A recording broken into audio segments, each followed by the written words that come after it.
So Donald Trump's border czar, Tom Homan, was on the border today in Texas. He said he was there to prepare for Trump's stricter border policy, which takes effect on day one of his presidency. Homan also toured the 1,400 acres offered by Texas to build a controversial mass deportation facility for undocumented immigrants. Many blue state governors and mayors have vowed not to cooperate with the Trump administration's deportation policies and might even try to impede them. Here's what he said today. Let me be clear.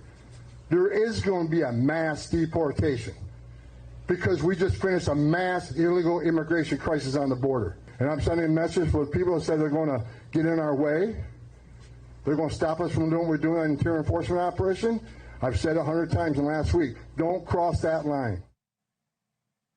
All right, joining me now, former U.S. Border Patrol Chief Rodney Scott and also immigration activist Carlos Espina. I appreciate both of you for being with me tonight. Rodney, I want to start with you. We heard him talking about mass deportations.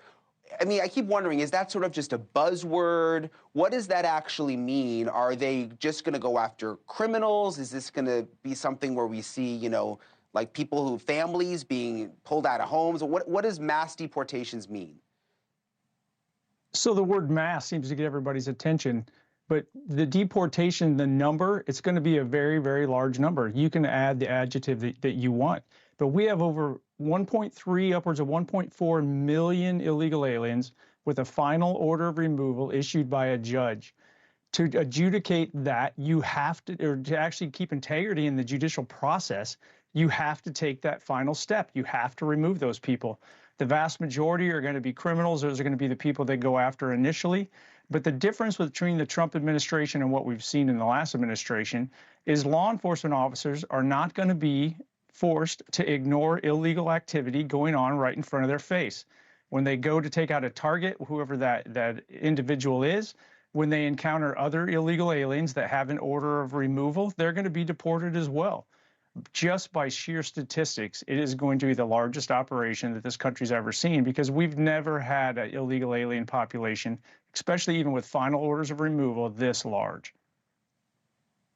Carlos, in terms of what Rodney was describing as sort of like phase one, people who are criminals, do you have an issue with them finding them and deporting them in terms of that criminal population? No, of course not. And I think the vast majority of the people here in this country, citizens, non-citizens, agree with, deporting people who commit crimes. If you drink and drive, if you abuse your spouse, whatever it may be, I'm all in favor for, deporting those people. I think the worry comes when we talk about mass deportations and what we saw in the campaign. It wasn't really limited to that, and there is a lot of, while there is people, that broke the law and came here legally, at the end of the day, they're still here contributing, working, paying taxes. And I'm not saying there shouldn't be any punishment, but, maybe there can be something different. You pay a fine, you pay some sort of other retribution for the actions you've committed without having to go to the extreme of deportation and separating families. And at the end of the day, affecting our communities because a lot of undocumented immigrants in construction, in farm, in every sector of the economy essentially contribute a lot to this country. And I think that's really where the worry comes in. If we just focus on criminals, okay, I think that's fine. I think the issue is when you start going after hardworking people who are contributing, and that's what gets people worried. Could it actually come to that, Rodney? I mean, I know a lot was said during the campaign, but you understand the inner workings and the staff and how many people there actually are. I mean, could they actually go into factories, places where people are working who are not criminals and just say, we're going to figure out who's not here illegally and they have to go right away, regardless of whether they're working or if they have families or whatever? So let's be clear. Federal law requires that anybody that is in the United States illegally basically be deported. There's a process for it, but that is the law, period. If you crossed into this country illegally and you're apprehended, you're going to be set up for removal proceedings. And when a judge says that you don't have any reason to stay here, you're going to be deported. There is no protected group of illegal aliens under the Trump administration. There's no protected group of illegal aliens, by the way, under federal law. The last administration carved out some exceptions that were not legal. So I believe the next administration will do the same thing that we did in the past.